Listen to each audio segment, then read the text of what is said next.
Anyone who has planned some sort of party or reception in the last 5 to 10 years will know that the statistics are not good even when someone has RSVP'd.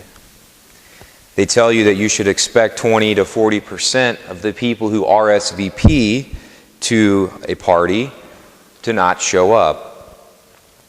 I experienced this myself about 2.5 years ago. My ordination, basically a priesthood ordination, usually the party that follows that is like a wedding reception, just without the bride. So I had my party, and I was determined that I was not going to fall victim to the overpaying for people who didn't show up. So after the RSVPs came in and everything, as the time got closer, I went on this campaign to sort of double check, but I had to do it secretly so that people wouldn't think that I was actually just calling them to find out if they were still coming or not. I had my mom do some investigation for me too. You know, Mom or Dad, could you somehow ask Mr. and Mrs. So-and-so if they're still bringing their 10 children to the reception or not?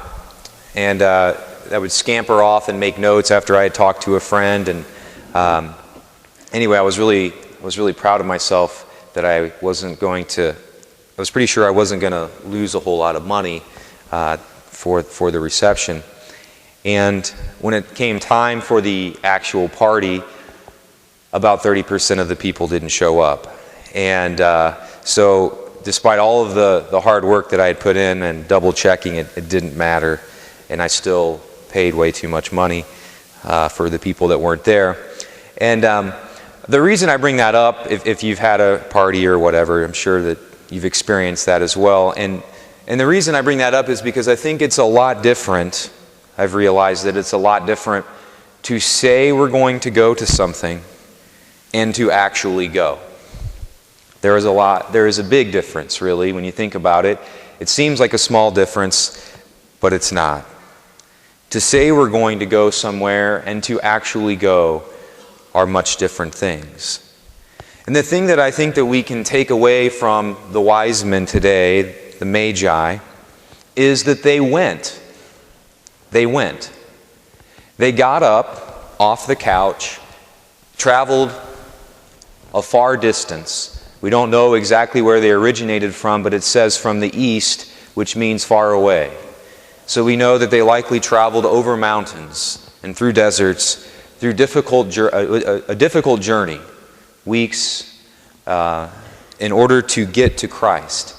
They went. They got up and they traveled and made the journey seeking Christ out. Seeking Christ out. It's a lot different to say we're going to go and to actually go. A study was just recently released by a well-respected national group that does studies pretty constantly on the state of religion in the United States.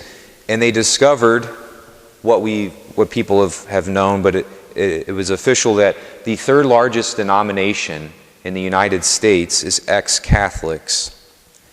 And I talk to a lot of people who are ex-Catholics. Believe it or not, they're usually very comfortable talking to priests, friends and family as well that I've known. And I think the number one thing that I hear when talking to people about why they have left the church is they'll say, I wasn't being fed. I wasn't being fed. And I think that that's a really interesting phrase, and one that I don't really like all that well, not just because it's something that has caused people to leave the church. I think infants and little children are fed. Adults, in some sense, feed themselves. And while there is a sense in which we are all infants in the church and are nourished and fed by Christ and His church, I think we do have to start to reclaim a little bit of that wise men, get up and go attitude. That attitude that I'm going to get off the couch and go seek Christ. I'm going to, in a sense, look to scavenge and find some food for myself as well. The wise men went to Christ, and I think that we would do well to try and take on some of that attitude in our own lives as well. In our society, in our culture, there's a lot of things that are done for us. Television is something that we basically sit there and it happens to us. Movies are things that we go to and they basically, if they're well done, they entertain us. Talk radio, the things that we listen to when we turn on the way to work and so forth, that happens to us.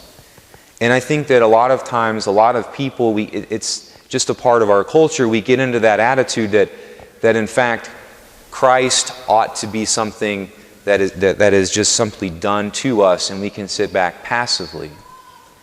I think we have to recapture that attitude of the wise men, this desire to seek Christ, to get up and go towards Him and journey to Him. Certainly we believe that even in that journeying, Christ is the motor. He is drawing us and feeding us and nourishing us and sustaining us.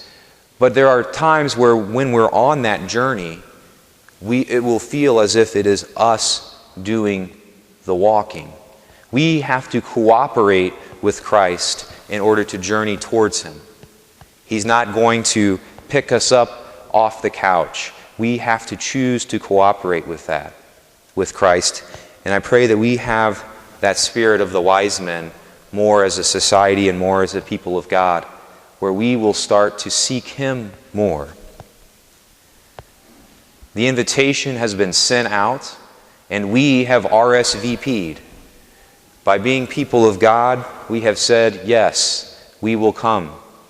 We are Christians, we are Catholics, we are here at this Mass, and we have also RSVP'd to that eternal banquet that is in heaven.